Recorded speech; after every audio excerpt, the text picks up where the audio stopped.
Yay! You We hear me? made it. Oh, good. Yes, I don't know what was going on with my feed. that's all right. So let me just see if I can invite. Oh my God, Orchid Mandala's here. I'm going to invite Kirsten and Hey, Kyle. uh, Welcome. who was it I'm here that? with I'm here with Oh my Matthew God, Stelzner. you should invite Kendra again. I did. She's probably tucking You, her kids into bed. Hey, oh, Matthew. okay. Matthew, Marvelous. Kyle's here. Who I was telling you about psychedelics today in the podcast interview and Oh, channel I did. oh, Setting hi, Sun awesome. Wellness. Yeah. Hi, Kyle. Kyle Matthews, a longtime astrologer like myself. He's been doing it a lot longer than me, 25 years, and also former breathwork facilitator for a couple decades. That's true. Kyle's also a breathwork facilitator. You facilitate breathwork, Kyle? Awesome. I love breathwork people. They're the best people. I feel like breathwork people are amazing people. That's been my general experience. And, oh, cool. Aw, he knows you. That's great. We've been kind of moving around here. We started out on my Instagram live, and then we had some tech issues, and we lost the sound a few times. We started an amazing story where Jessica was telling this amazing story of manifestation on the Friday night of Burning Man 2013, where after a whole long night of profound psychedelic transformation, she wound up crashed out on the couch in the camp that I shared with her and hanging out with her future husband when this magic event occurred where she put out to the universe, God, I wish I had some apple pie. And 2 seconds later, somebody came by offering hot apple pie in the middle of the Nevada desert. At the end of the biggest party on earth, she orders hot apple pie and it arrives within minutes. But then she's like, this is very Jessica. This is like kind of at the core of Jessica, who on the playa is called Tank. And Tank at that moment was not fully satisfied with a hot apple pie. She said the only thing that would make this better is ice cream.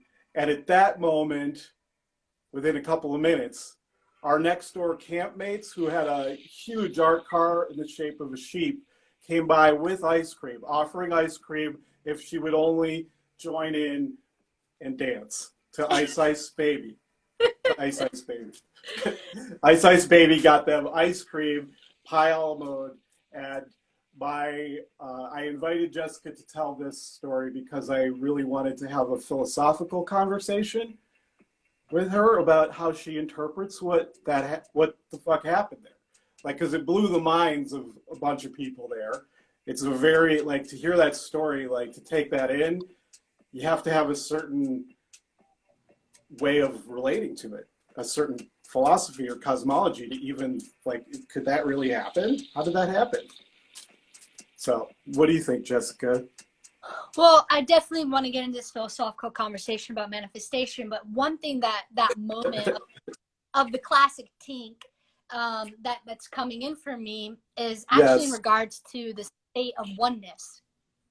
In one of my earliest LSD experiences, the one from 2007 that actually happened after my first Burning Man, and in that experience, at one point I had left space-time, and I had a temporary experience of oneness, which for me is like the apple pie arriving.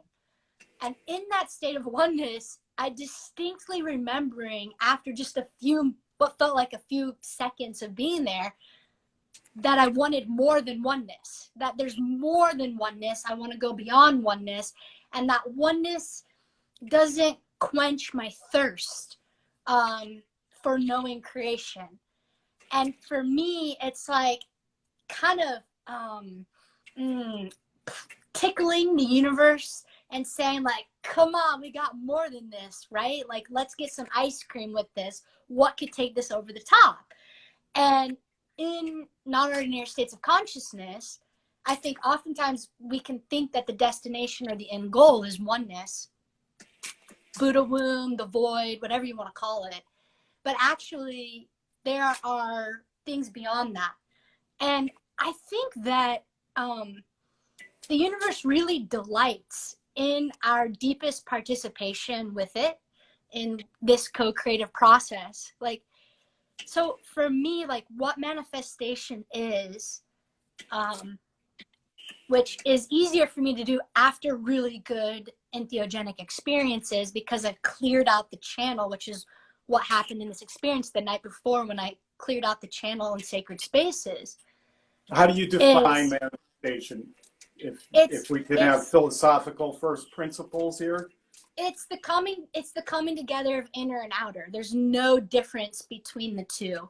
It's not like I, from my egoic state, manifested the apple pie and the ice cream. I was in a place of such deep listening that I somehow intuited in the field subconsciously that apple pie and ice cream were around. And through my participating with that emergence in myself of the idea of wanting apple pie and ice cream, I didn't create that idea. That idea was given to me by the field, and I listened to it, and then I participated in it and joined in, and I spoke to it. And it does require that gesture of action. It's like a call and response. It's like the universe, who started the call, who started the response, actually is like trying to ask, when did the universe begin? There's no distinct origin point. It's a co-arising. We both had a call and response to one another, and then it emerged, and then I participated, and I was like, I want apple pie and ice cream. And the universe was like, fuck yeah. And then these people felt it inside themselves, and then it was this coming together. And it's experienced in our ego consciousness, which is the perception of separation, that I somehow created that. But of course, we know that I didn't create that. I'm just equally a part of that person's dream as they are a part of mine. And actually, we're in a dream together. So for me, manifestation is actually one of the deepest forms of participation and co-creation we have with the universe. For me, it's actually one of our deepest ways that we can honor and give reverence to the divine. It delights in our participation with it, which is what one form of manifestation is. And this is the last thing I'll say for now is, I think that actually the more specific that we can get from our heart of hearts in what the manifestation is, the trickster quality of the universe delights in figuring out how to rise and meet that. And I would say vice versa. So actually,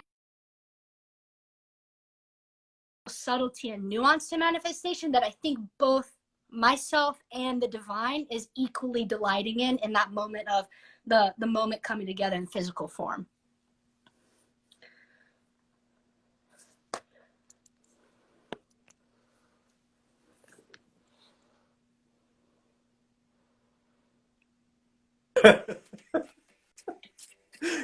Jessica? Yes. I didn't hear most of that. Are you fucking shitting me? I left and came back, actually. Oh my God.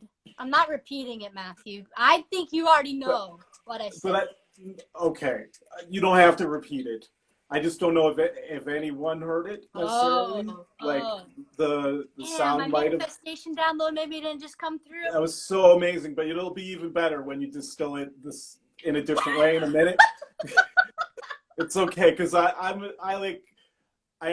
feel it, like I that's totally how you went beyond what I was thinking about it. Like I feel like it was a precognitive moment for one thing. Would you agree that that's like a kind of precognitive awareness, or would you think about it in that way at all? I loved how you were saying it. I would agree that. See, okay, when you're interpreting reality, you're always having to ask, what dimension are you interpreting from? So on a certain level, yeah, it was a precognitive experience. But if you go deeper than that, it's not precognitive.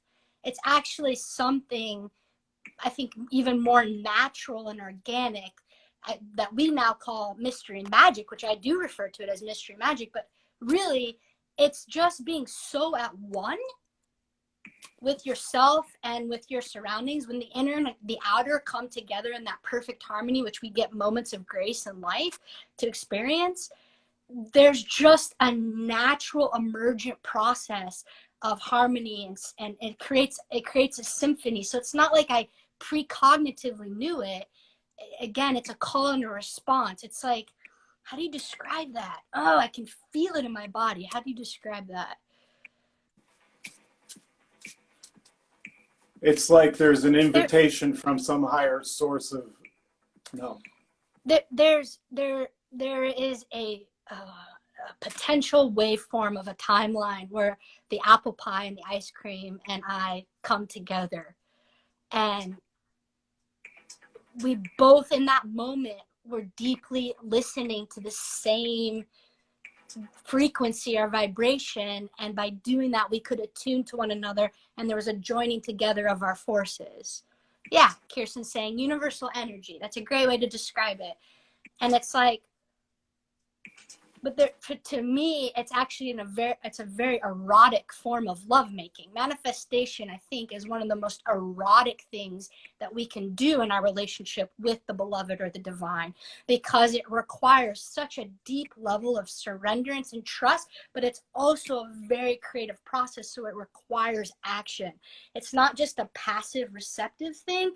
You also have to participate, which requires a vulnerability and a risk and going for it. And I think a lot of people don't believe that they are deserving of it, but I also think a lot of people believe that it's not possible. And although the universe can delight in showing you that the impossible is possible, at a certain point, I think it causes a certain fatigue and disinterest. It's like a lover constantly saying, well, you're going to leave me one day, so what's the point? It creates a self-fulfilling prophecy. It's like, that's not hot and sexy. I think the universe loves our belief in the ability to co-create together, and that it's actually a way that we make love with one another. Kirsten's saying manifestation is a frequency match, right? And so I guess then the question becomes, where's that frequency coming from?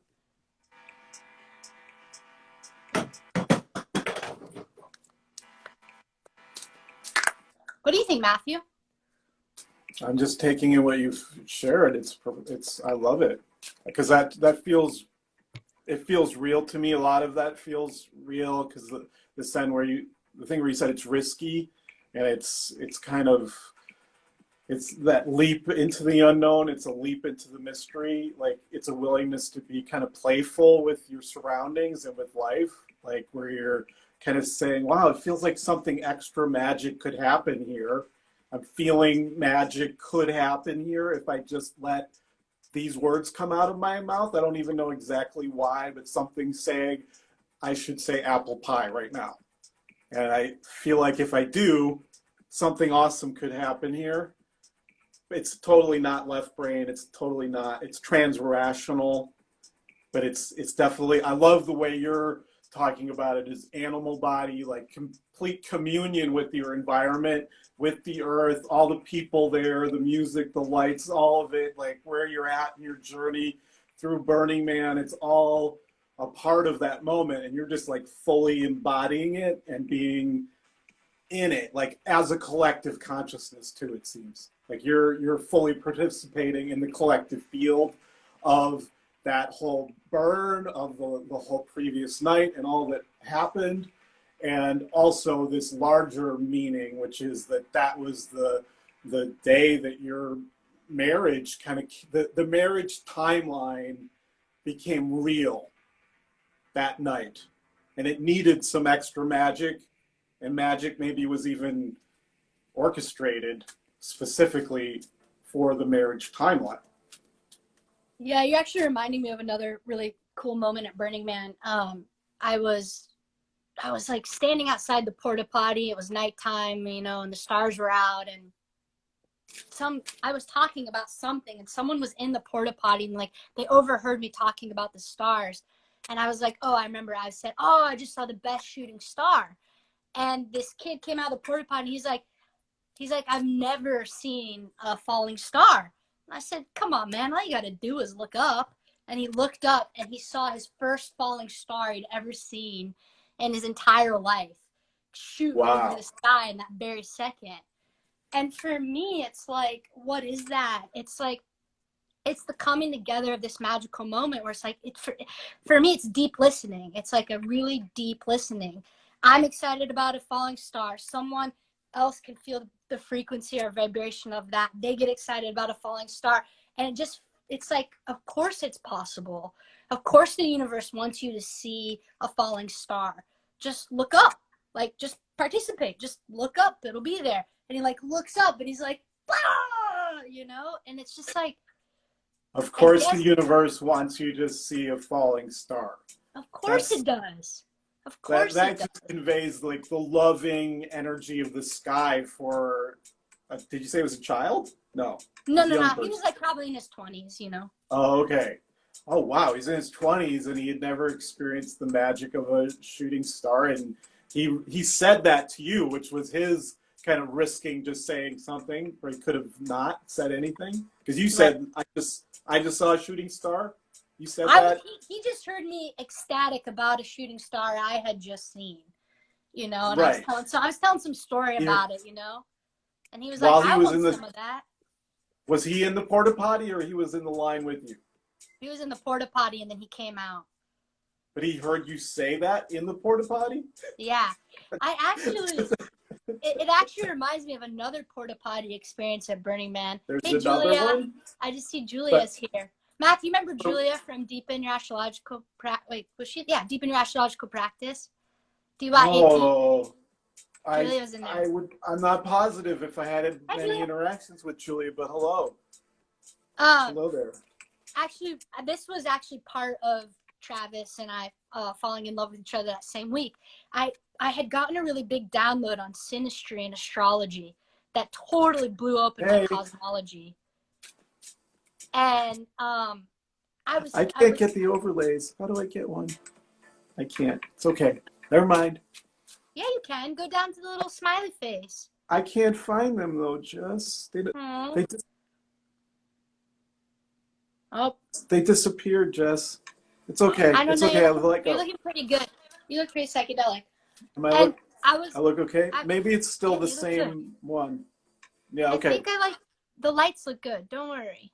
Really? Yeah, really. I'm not really worried. It's just fun.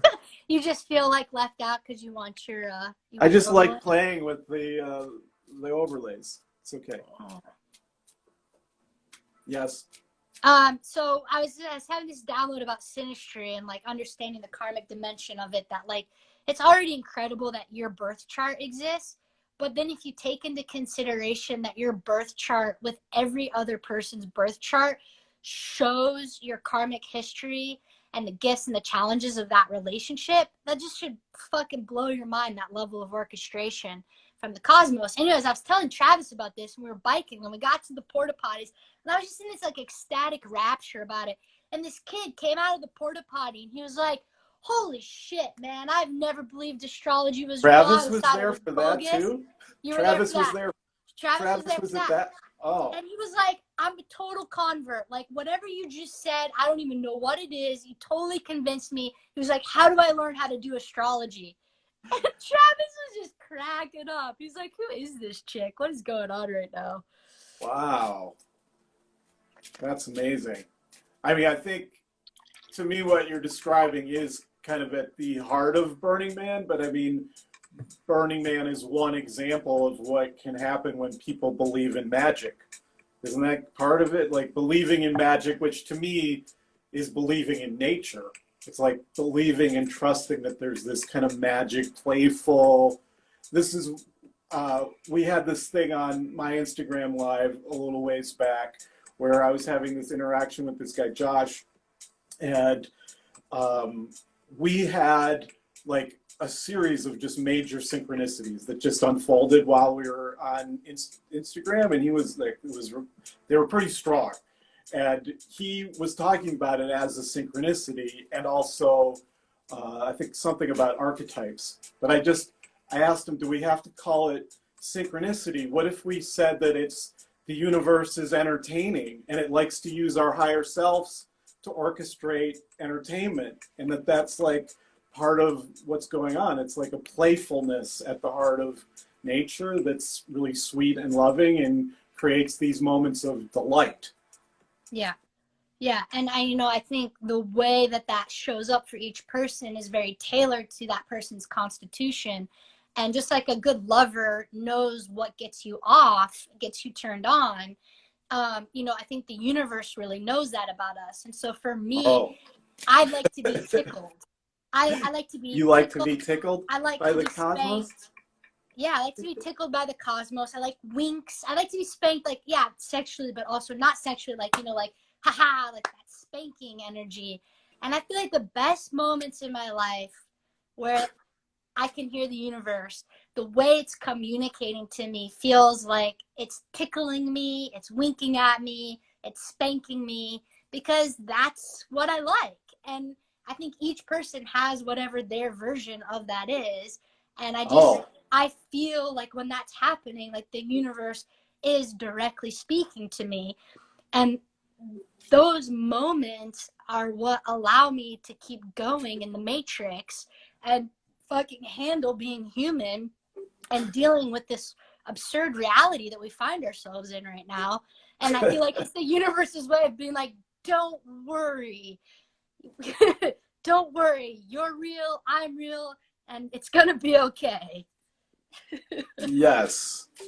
So you're saying that the universe likes to tickle you. Yeah. It seems to enjoy tickling you. And you like to be tickled by the universe. And the universe was tickling you with the apple pie, the pie a la mode. That was the ultimate tickle? I think we were tickling each other, right? I mean, okay. Aren't I kind of tickling the universe when I'm like, I want a hot apple pie in the middle of the desert on the second to last day of this event? Oh, I see. And then you're the kind of universe like is rolling ha-ha. over and saying, universe, do you want to play ha-ha. around here? Right? And then in typical fashion, it gives the apple pie. And then I'm like, but I want ice cream too. Wow. I see. So you're saying that synchronicities are kind of like foreplay, and that's what I'm saying. Yes. It's a very deeply erotic sexual experience. Synchronicities are foreplay. And what takes it beyond foreplay with magic? Well, in this Takes it case, beyond friendship. Friendliness yeah. or fucking? Which one? Well, in this case, because of the characters that were present for this synchronicity, I can't really stand that word. Yeah, I'm sick of it, right? I hate that word, yeah. Let's just end it. I think I'm okay, done let's with end it right now. I don't want to use it again. Okay, ready? One, like 2, 3. Goodbye, the word synchronicity. I said it one last time. Goodbye. See you later. I think it's just a tired word at this time. I feel like it's just tired and ready to be put to bed. Right? Goodbye word. Let's just use better words. Yeah. That's the word that Carl Jung created or appropriated, whatever, right? And that was the clinical scientific term for fucking magic. Yeah. Right? Sex magic. Sex magic. You know, and this is what I particularly love, to all the amazing white male thinkers of Western history is they all think that they've like discovered this thing that actually is like the most ancient universal language that we've been practicing for eons. And they're all like, let me patent that and put my name on it. And it's just like, yeah, okay, we could do that. What if you want? Anyways, so in this case, what takes the sexy time beyond foreplay is I ended up finding the love of my life and marrying this person with whom I shared this very magical experience with. And so the event created just the right conditions that allowed both of us to peer through the veil of conditioning to see one another, because we are a very unlikely match, and we also it was a very unlikely time for us to come together, And so I think the Right. conditions had to be so ripe in order for us to really be able to hear the deeper call and response that was happening of, in this case, our falling in love with one another. Right. So typically the magical moment helps further some kind of timeline experience in your life. It has the potential to do that. But it seems in this case, really strong evidence of bringing people together ultimately in a way that does go deeper into actual lovemaking and even marriage. And yes. so it's like, there are synchronicities that happen privately. I mean, for me all the time, I'm having my own private synchronistic, I said the word, sorry, my own private, I'm having my magic experiences all the time, but this is a particular kind of magic that brought you deeper into connection with the universe for sure. Like you like had a foreplay experience that was a collective environmental consciousness experience of right there in the tent at Cosmocopia. Mm-hmm. But it was so profound that it compelled deeper intimacy between you and especially Travis. I don't know if it impacted your relationships with the other people present, but certainly it had both those experiences of magic with the boy in the porta potty overhearing your conversation about awe, about shooting stars, and then coming out and saying that for some reason. You don't always let the world know you've never seen a shooting star, and then you look to this person, you say, you've never seen one, let's look up. And you look up and you see the shooting star together, and Travis also witnesses this. And it's like, that's the warm-up magic, right? Because that's the first magic trick. But then the Pi a la mode trick just sealed the deal, right? Actually, the story goes back a little bit earlier than that, which is my first experience with Travis around manifestation was him in disbelief. So we were actually on our way to a party, and we were going to the Haight in San Francisco. And, you know, the Haight is known for not having parking spots, especially on a Friday night. And we were pulling up to the party, and I was like, just pull right up to the front row. There'll be an empty spot right there. And he turned to me and he was like, yeah, right. It's Friday night in the Haight. And I looked at him and I said, oh, really? Is that how you live life? Non-believers or non-receivers, whatever. And Is that totally you said non-believers or non-receivers? You said that? Yeah. And I totally was like, fuck you, dude. Don't ruin my night. Like, get your bad juju out of here. And we pulled up there was a spot open. And he turned to me and he genuinely apologized. And he said, I'm so very sorry. I promise I will never doubt you again. Wow. And that moment. Wait, did you get the spot? I can't remember. Yes. You found it exactly the way you said. Yeah. Oh. And then he said, I'll never doubt you again. Yeah. He apologized sincerely. He was being sincere, like not facetious. He was like, I'm so sorry. I'll never doubt you again. And I looked at him, I said, thank you. Like, that will be required if we're going to be friends. Wow. Like, don't, like, bring your bad shit on to me or whatever. Oh, you were really direct with him.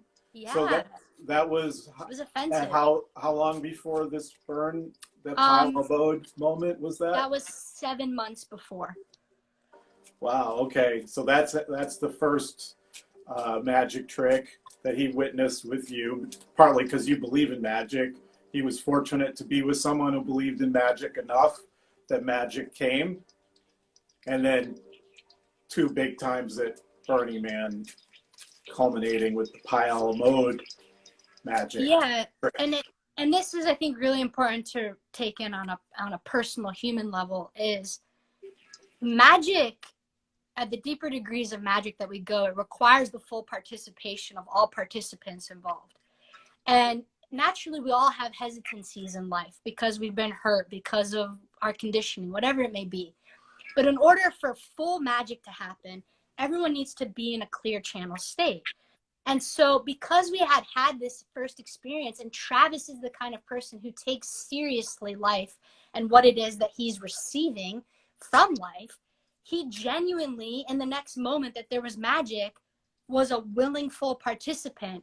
And that pie and that ice cream at Burning Man could only have come because he was 1,000% on board, because he had taken what had happened and he evolved it, right, from that time. And he said, I'm a willing participant. I'm here to co-create and be in this experience with you. And that is what made me fall in love with this man.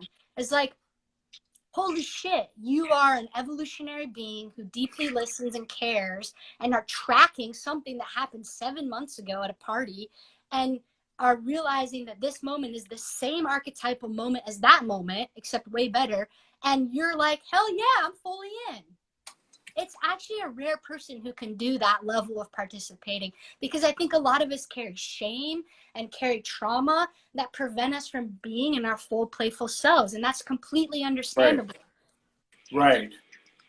So he really, in that moment of the parking spot manifestation, which I should just say for myself, like, there was a long period where I believed that you could manifest parking spots. Yeah. But I didn't have 1,000% faith in it, partly because I didn't understand how it was done. And I think that's what we're talking about, is like, how do you do it? Like, everybody's got their little magic things that they do to find the parking spot, but what really is fucking happening when you know, like in that case, you knew like so fully because you were fully in the moment, you were fully participating in the moment so deeply, and you trusted that you could be guided to a parking spot. What is it that happens for you when you manifest parking spots like that? Okay, well, again, I don't think of it necessarily like I'm manifesting it.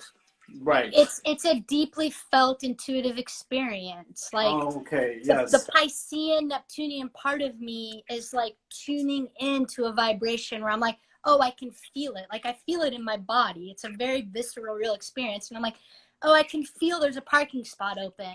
And my mind might be saying, no. And I'm like, I know that every time I don't listen to my animal body, I go against my intuition. And every time I do that, which is less and less these days, but it still happens, I'm human, I cry. I actually take a second and I grieve not listening to my higher self, and I apologize, and I'm like, I'm sorry. I'm so sorry I didn't listen. My loss. Oh, that's so amazing. I love that. Wow. But I do want to speak to the other side of what happens when we don't manifest, because I think that's equally as important. This is you, maturity. Ace of Pentacles. That's you. What you just said to me, that's like so alive, that you can recognize when you haven't listened. Like, it's also like, it's courageous to trust your intuitive knowing, and there's a courage in it, and sometimes we don't quite have enough. It's like you're able to recognize that moment where you didn't quite have the courage to trust your intuitive knowing, but then you're kind of loving yourself around it and apologizing. Yeah, trying to. Am I saying that right? Yeah. It's it's communication from my higher self, and I don't listen, and then I'm sorry, right? Like, it's, in a way, it's abandoning that connection for a moment. And I think my higher self loves me and completely understands, and it's just my way of saying, like, I acknowledge you're here and your presence, and that you have unconditional love for me, and I'm sorry that my limitations kept me from receiving that love you were wanting to give me in this moment. I'm sorry, my limitation, is that what you said? Yeah. Kept me from receiving your loving guidance. Yeah. Okay. Yeah. And so yes.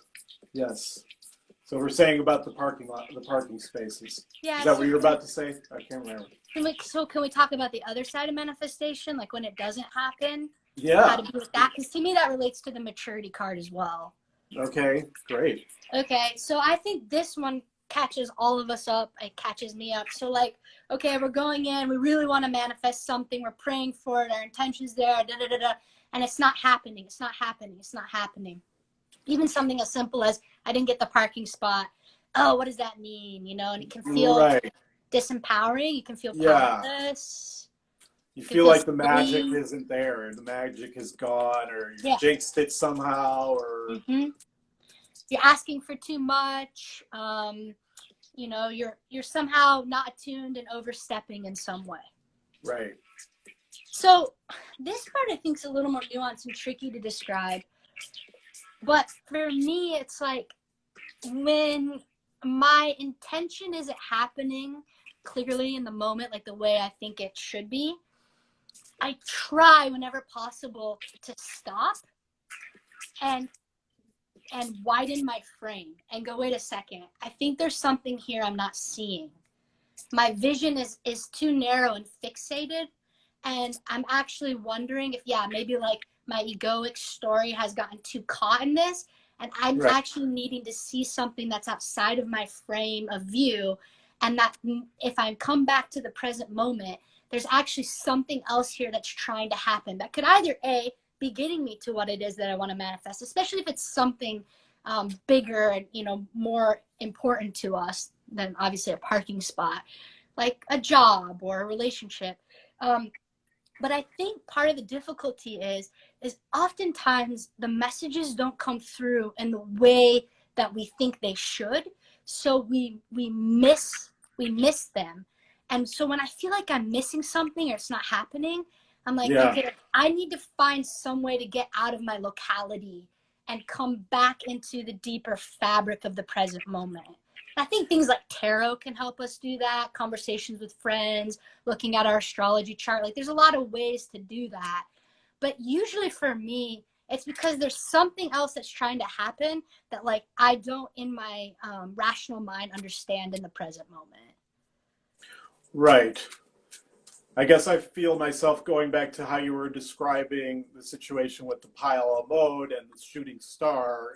You said it's a foreplay, it's a making love, it's a feeling of being teased and seduced by your higher self, by the universe, by the collective field that you're participating in.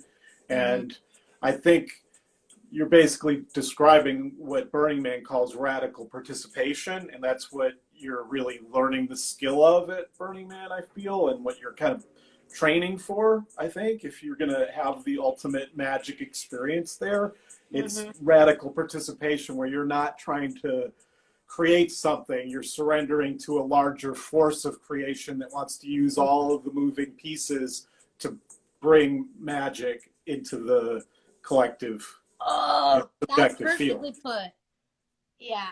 No, that's so good what you just said. Yeah, coming into the larger energy wave of the forces of creation and what it's trying to create. And I feel like so much of life is the oscillation between getting clear on what it is you want to intentionally create and then getting out of your own way to allow what is wanting to come through for your highest good and well-being to come through. And they're different modes.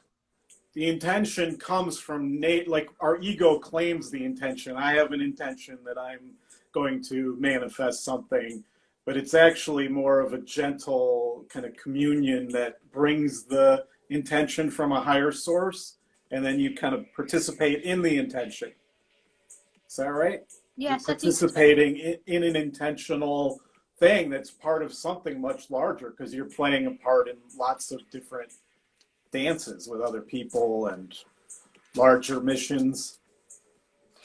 Yeah, so that understanding of what you're saying is really important. It's an important worldview shift to make, because so much of us in our education are trained to see ourselves as separate and secular, right? Actually, it makes it difficult for us to truly imagine what it's like that not only is everyone here a part of my life and my psyche and my imagination and my dream that I'm having in my reality, but I am also a part of everybody else's as well. And that there's many players and many dreams happening at once in a co-arising emergent process. That's actually a very different state of consciousness to be in than the one that we're all trained in our education to believe that is the true nature of reality. Right. I think that fundamental shift, which is it both comes in a form of an epiphany and revelation, but it also comes through in just the mundane way that you live your life on a daily basis, in your perception of self and other in reality, and trying to understand how those two come together, that actually allows for the second form of manifestation that you're talking about, which is allowing yourself to become a participant in the larger intention that's trying to happen, that our egoic consciousness is not always aware of. Right.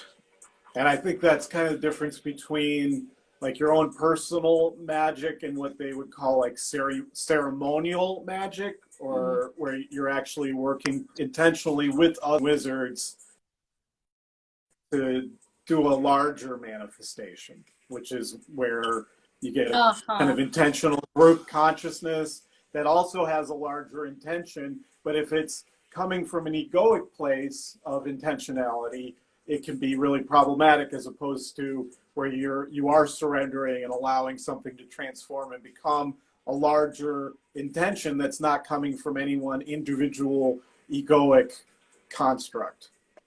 Yeah, and so this Jessica? That's what I looked like on Friday night at Burning Man. That is what it looks like. That's what it looks like. That's exactly the posture of the Burning Man, isn't it? Right? That's what the man looks like. To me, what you're describing there is actually tapping into the shadow side of the manifestation culture, which you can see a lot in both positive psychology, positive thinking, and what's the other thing? What's that popular law of attraction? Law of attraction, sure. Right? Yes. In its shallower forms, it's like, I want it, so it should happen, and frequencies match, and just blah, blah, blah. Just right? going to will it into being. It's going to happen. It's the shadow side of manifestation culture, is just this.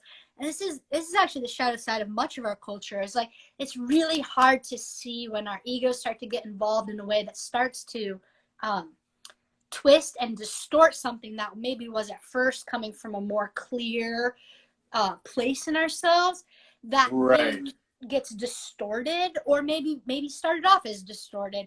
And that's where we start to see things come in, like manipulation and coercion and trying to twist. But this, for example, in love, right? Well, this person is like so close to being the ways that I need a partner to be. This part of it doesn't work. But you know what? I'm just gonna like not look at that part. Then I'm gonna kind of just twist and coerce and manipulate to get the person to fit me in this way. And look, I just manifested my love. And it's like, well, yeah, that's different than what we're talking about. I don't know. But I think that on many levels, like, we really can easily get caught into that mode, especially when we get fixated on wanting something specifically to happen in a very specific way. Right. And I think, though, the universe delights in the specificity of our intentions and prayers, I do not think it delights in the demands of how it happens. And I think when we try to control the universe in the way that, well, it has to happen like this on this timeline, it has to look this way, who the fuck wants to be treated like that? Right? Nobody wants to be treated like that. So why would the divine want to be treated like that? No. And I think a lot of times people are like, but it's not happening the way that I said it should. It's like, wow, yeah, well, you're like supposed to learn that lesson somewhere around 4 or 5 in the fucking sandbox. Yeah. Wow. Yeah, I was just thinking of that that thing they say, like with anthropologists and Aboriginal cultures, where they have that ultimately the kind of spirituality you're describing. It's like completely embodied, completely in tune with Earth, participating in a larger whole in dance, where you're informed by contact with higher powers. And the anthropologist goes in to supposedly live within that. And what's that called when you I forget the approach, but it's got a great name. When the anthropologist is meant to go in and be a part of the community and actually try to live the way of the people. And yet the saying is, when the anthropologist arrives, the gods leave. But maybe we could say, when the anthropologist arrives, the magic leaves. Like it does. That's the universe saying, I don't really like the way you're trying to do this here, dude. And it's like it's skedaddles, and this is why lots of people don't see much magic, because of what you're saying. The universe is a lover, and it loves play and teasing and that sense of, we see each other, this is attractive, this is fun, let's play more. But you can't control that. You definitely can. So, harmony. Harmony. Dolphins. I remember the first time that I directly asked the universe if it was alive. I remember I was sitting in my chair and I was reading a book, and it just occurred to me. I was like, holy shit, like, no, like the whole thing is alive. The whole thing is listening. Like, it's right now. And I just stopped reading my book and I was like, you're alive. Like, you're just totally alive. And I remember I had these beautiful wind chimes outside, and there was no wind that day, and they had not been going. And right then I was like, you're alive. And the wind chimes went ding, ding. Well, right. Ding. And I was like, holy shit. And I just started crying. And I was like, I see you. I feel you. Like, oh my God, of course. I'm so sorry. Like, it took this many years. Like, yes, yes, yes. I was like, oh my God, thank you so much. Like, I promise to never forget this. And it went ding, ding, ding. And then that was it. And they didn't chime at all, you know, for the afternoon. And I was just like, fucking thank you, you know? And I just feel like in those moments of authentic knowing, like, I'm just coming from my heart, like, here present with you, like, here I am talking. And I just feel like, yeah, like, in those moments are the best moments to receive the communications back. Yeah, that's, wow. It's so special. I mean, I'm loving this conversation, Jessica. I feel like it was a deep exploration. I mean, what you're just describing, the experience with the wind chimes, I've had that a couple times with Lola, which is, I have to go, she needs to go to her cage or she'll start freaking out. And I'll come back. Maybe I'll say hi with Lola for a second. Lola, by the way, is Matthew's bird, not his partner.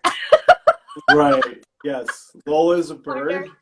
She's a hawk-headed parrot. I'll come introduce Lola to Jessica, the Trust Psyche Instagram crowd in a second. But with Lola, I've been with Lola for 5 years, and we've been living alone the last year and a half. And we have these moments where it's like, it's beyond just like human pet interaction, where it's a consciousness communion that feels totally telepathic, to the point where I can like ask her a question and she clearly will respond. Like, she understands exactly what I'm asking in my head. Right? It's happened a few times where I've like just tested it, like real, like you can have like a super, I don't know how to put it. There's just a level of communication that is surprising, like given what my assumptions might be. And that's what you're saying, with the universe is so alive and so sees us and is in communion with us on a mind level that's extremely intelligent, and then it wishes to communicate with us and delights when we see them seeing them. Right? Yeah. Yes. Right? Yes. Oh, Just cups, like pink cups, harmony. healing. Just think about, you know, a child, you know, when a child is seen for who they really are and loved and met in that place, that is the number one thing that allows them to grow into a position of being empowered and self-assured and having self-love. The same is true in our relationship with the divine. The divine sees us, but it also delights in us seeing it. And so whenever we are able to move into that place of reverence with it, its natural response to that is to bestow blessings and gifts onto us. It's its natural loving response is to do that. There's nothing that we have to do to make that happen other than to come into that place of recognition. And in that recognition of love and reverence, it becomes an experience of mutuality. And for me, this connects into what Venus, which is stationing retrograde right now, is largely about. And I know that was kind of going into another conversation, and maybe you need to take care of Lola, and my battery's low on my phone, but I feel like this is what this Venus retrograde is about for me. It's about mutuality and reciprocity, and really taking stock in all our relations, human, non-human, friends, lovers, partners, with our creativity, with money, with what we value, all Venus themes. Are we in true reciprocity? Are we in true mutuality in the exchange of eros and love and energy and connection that's happening? And in the places we are, then the potent magnification of the blessings and gifts of that, and the areas where that's not happening, either because of us or the other, that will be revealed in, of course, what we experience as pain, which we process and metabolize as grief. And so the tears, just like the tears in the phoenix, when the phoenix that rises from the ashes sheds a tear, the magical power of that tear is 100 times more magnified. The same is true in our tears, especially during Venus retrograde, when we're in grief about the places we're not in reciprocity or mutuality and relationship. Then we're able to metabolize and move through that pain so that we can come back into a state of equanimity, which is what harmony, the 10 of cups of Venus, ultimately wants. And so the retrograde is a time of revelation, as she always is, to reveal to us the ways that it's in balance and harmony and it's working, and then the ways that it's not, and then what we can do to help come back into that place of equanimity. And so over the next 6 weeks, those will be the major themes. And whatever she's touching in your chart is the specific area that medicine's going to be working. Okay. Yeah, just take a breath for a minute. Taking that all in, Jessica. I'm back at the part where you're talking about the little child. I heard all that too. I took it all in, but parallel to that, there was the piece about what the child wants more than anything that helps it grow. What was the thing that you said about the child really does well if this happens? Well, all children need to be mirrored, but more than that, they need twinning. We all need twinning. We need to be like someone that we love and admire, and we need them to want to be like us. Okay. And so children do really well when you see and celebrate them for who they are in their own uniqueness, and then join them in that experience as a validation that it's beautiful and it's right and it's worthy and all of that. And I think the same thing's happening between us and the universe. Let's say the last part again, that that's all good. What did you say? That these are the same themes that are happening between us and the universe. Like it's not just when the universe sees us that we do well. That's great. But it's when we see the universe that I think that's when really the blessings and the gifts can open up. I see. Like the way the parent is able to actually mirror and delight in the child and mirror their authentic amazingness. Yeah.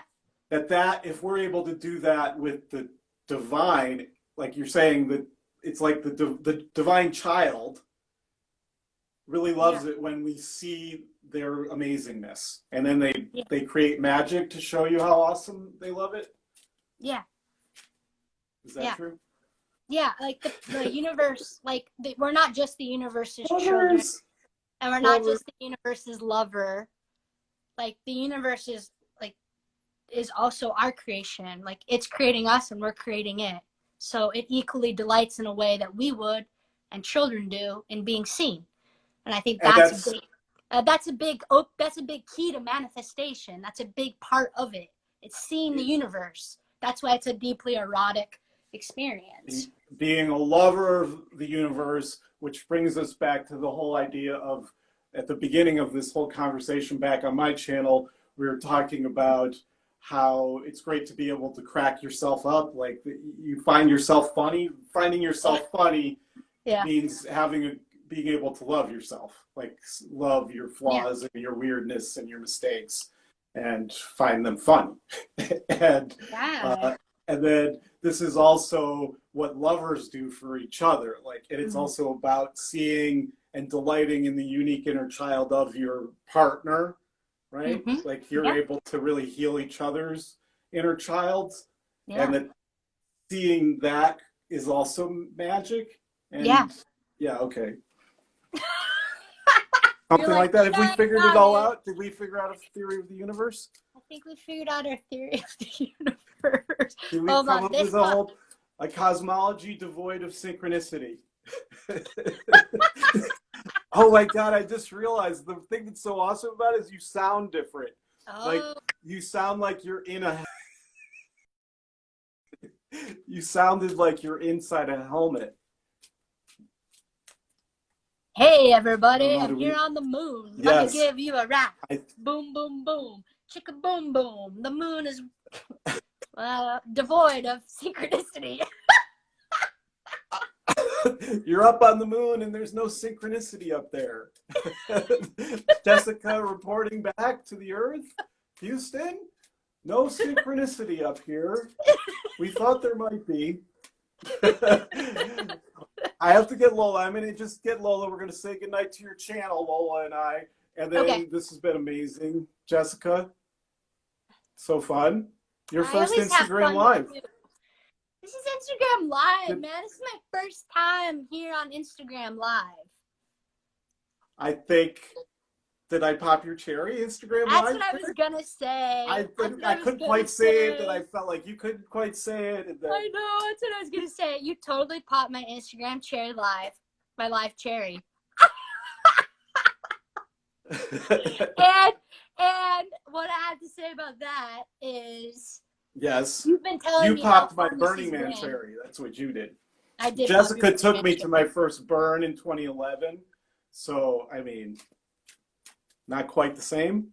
You introduced me to Burning Man. I introduced you to Instagram. It's not anywhere near the same, but... Well, you gave me my first professional astrology reading. That's true. So how about that? That's true. And you wore hot fire flame pants. Or shooting flames up the side of your pants. That's what I remember. Well, let me just say this. The clock says for some reason we have 1 minute and 20 seconds. Oh, yeah, it does automatically shut down. We got 1 minute to get Lola. Yeah, you better go get that Lola of yours. Hey, everyone. Thanks so much for being with us. It's super fun to be here with you. How cool is that? I loved reading all your comments and everything. Thanks so much. Super sweet. We're going to say goodnight. Lola, say hi to Jessica's channel. Oh, she wants to go to bed, poor thing. Just say hi to Jessica's channel. Hi, Lola.